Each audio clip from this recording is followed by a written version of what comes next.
28th of January 2025. It's 8 a.m. in the Gambia and live on West Coast Radio. It's coffee time with me, Peter Gomez. Thanks for joining us. Now,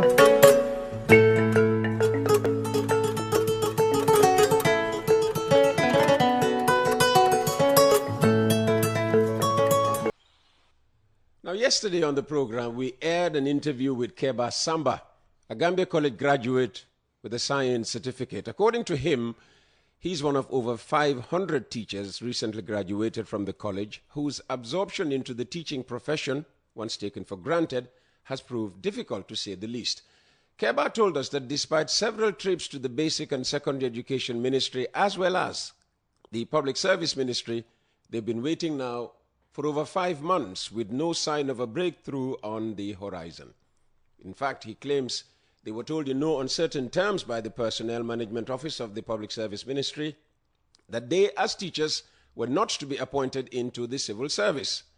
Well, like most senior government officials, the Permanent Secretary, Mr. Louis Moses Mendy, and the Minister just happened to be listening at the time and actually wanted to give a real-time response to our interview, but my phone, as I said earlier on, was playing up. So both are here now to set the record straight as far as MOPSE, the Ministry of Basic and Secondary Education, is concerned. Louis Moses, welcome. But first, Honorable Minister Dr. Habibatu Drame. As you can see, we do have lights in the studio, finally. Just harking back to your first visit when the lights, embarrassed us by suddenly going off on us. Welcome back to the program. Thank you. Good morning, Uncle Peter, and good morning to all the listeners. Louis Moses? Good morning, Uncle Peter, and good morning to your listeners. We are happy to be back here. Very good. So what's the problem, Honorable Minister, with these 500-plus young men and women recently graduated from the Gambia College, full of energy, ready to teach in our classrooms? As I said yesterday, we talk about quality education, the need for it, and here we are, qualified Gambian young men and women, and they seem not to be wanted in the system. Thank you, Uncle Peter. First, I want to congratulate all of them for going through the training at the Gambia College. But it's essential we set the record straight. Sure.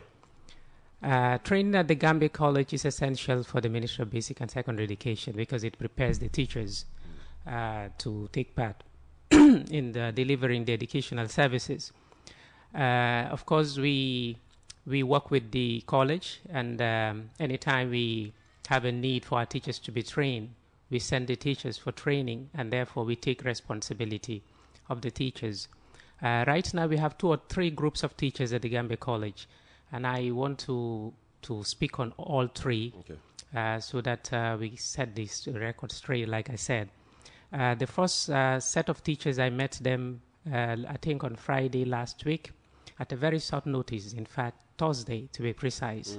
Thursday, very short notice, I was set for cabinet, but I had to take some time to talk to them because these are young teachers who have been sent to the college by the ministry.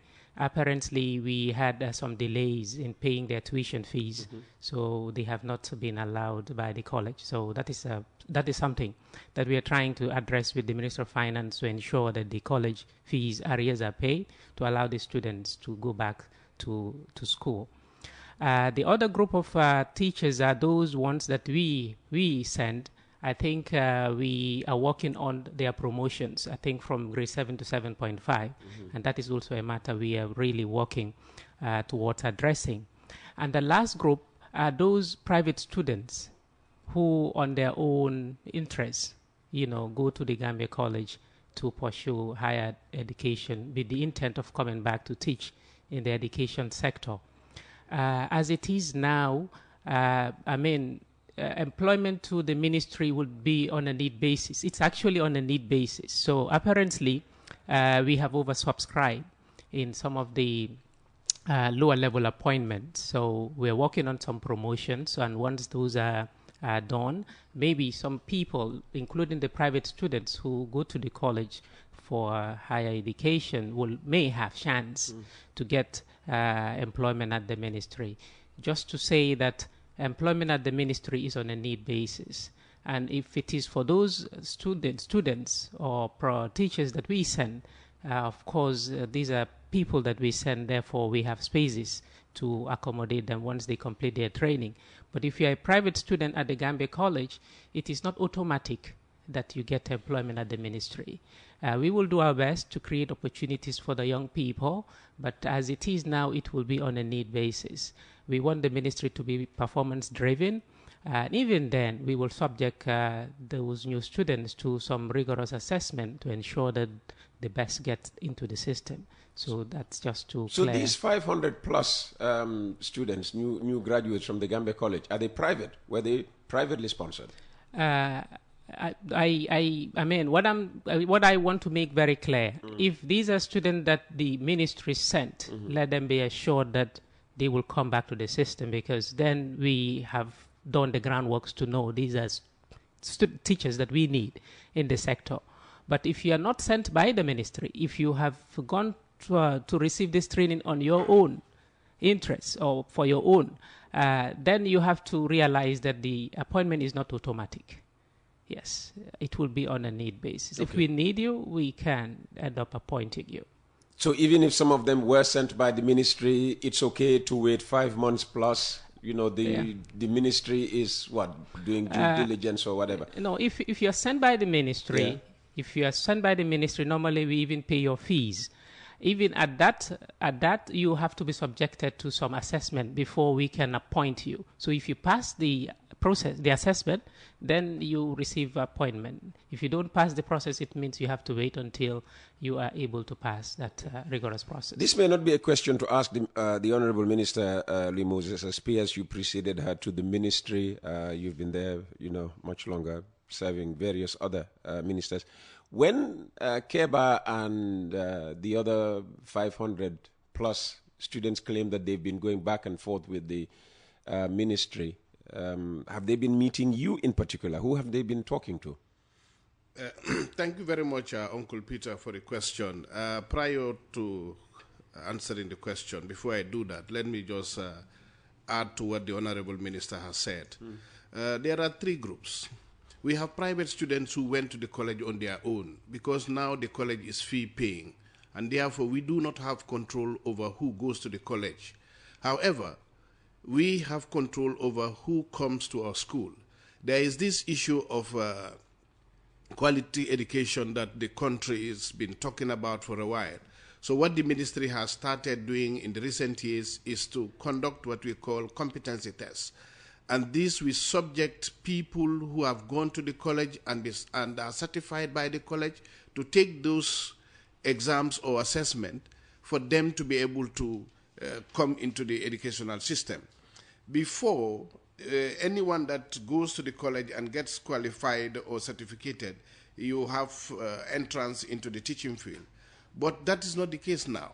So this group of teachers who have been talking to you, I am very certain that Keba is not an in-service. In-service meaning he must have done a diploma, which is equivalent to PTC, and then now he's gone for advanced diploma, either advanced diploma primary or advanced diploma secondary.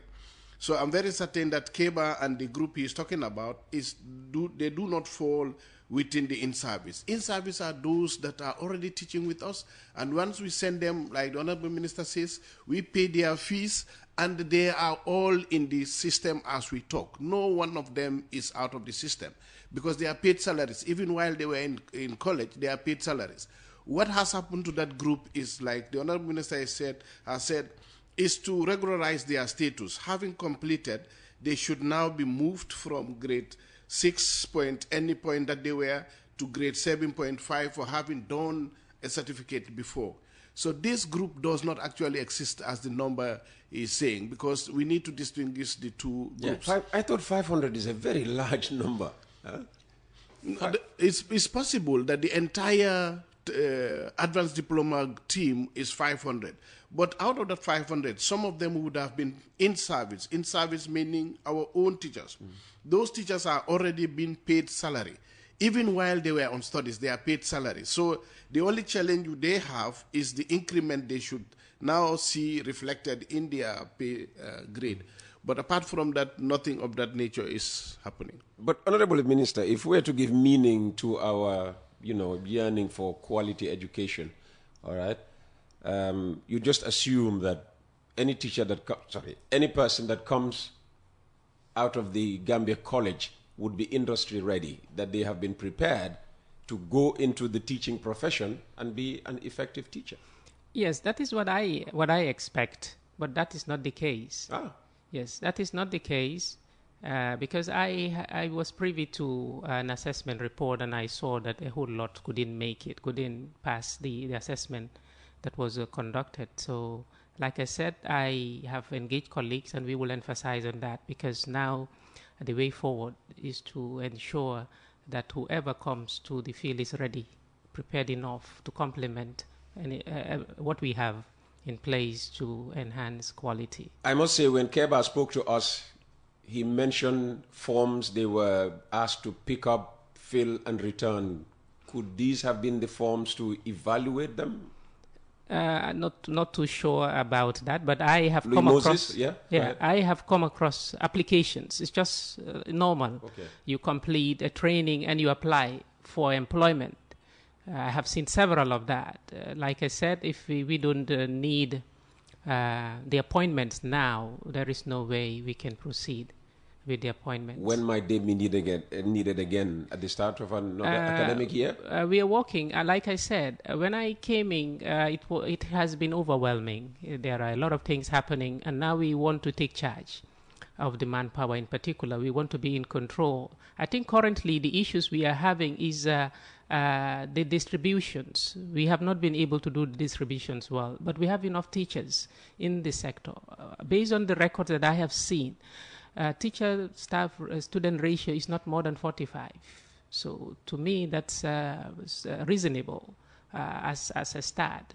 And maybe we will work more to make it better. But as it is now, and even with the school visits I have started, the 3 or 4 schools I have visited yesterday, I asked the question whether they have teacher gaps, and none of the schools raise challenges regarding teacher gaps. So meaning they have conveniently have the teachers that they need, to deliver the educational services. So I'll keep asking the remaining schools that I am targeting to visit.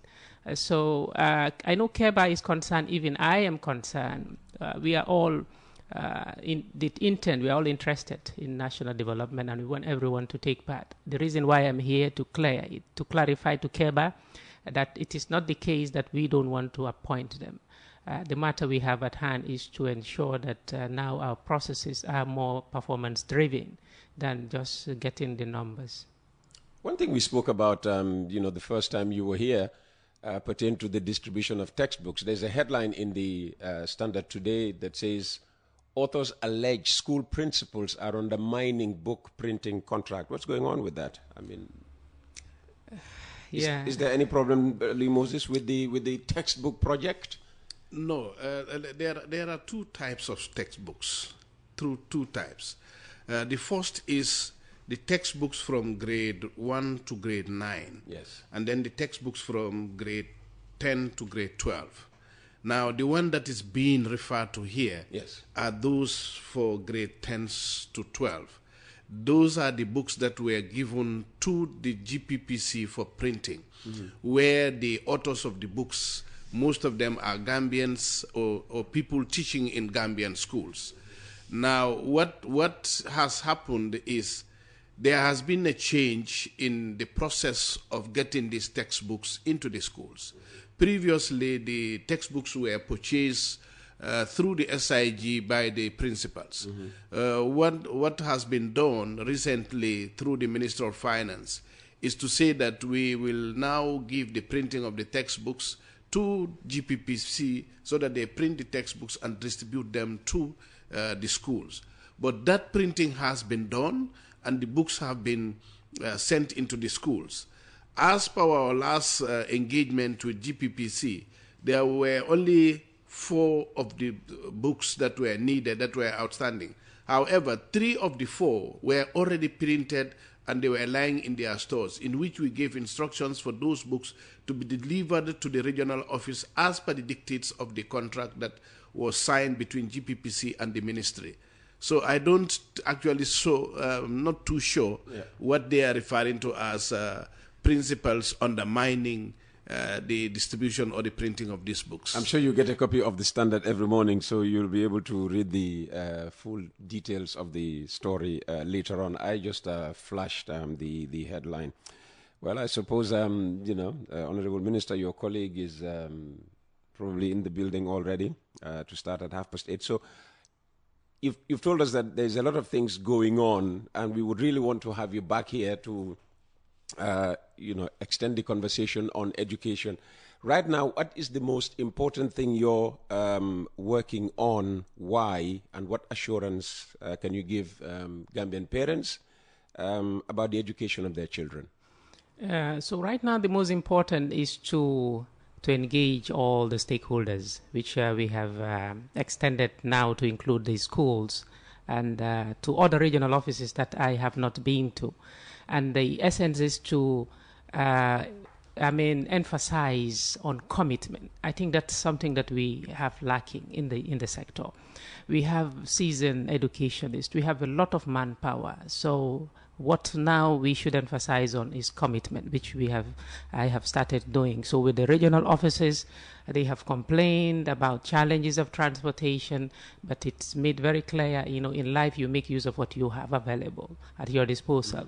If you can travel up country to do your regular monitoring, we have officers on the ground in each school, including the head teachers, so we can utilize them fully to ensure that the monitorings are done regularly, to ensure that quality educations are delivered by the teachers.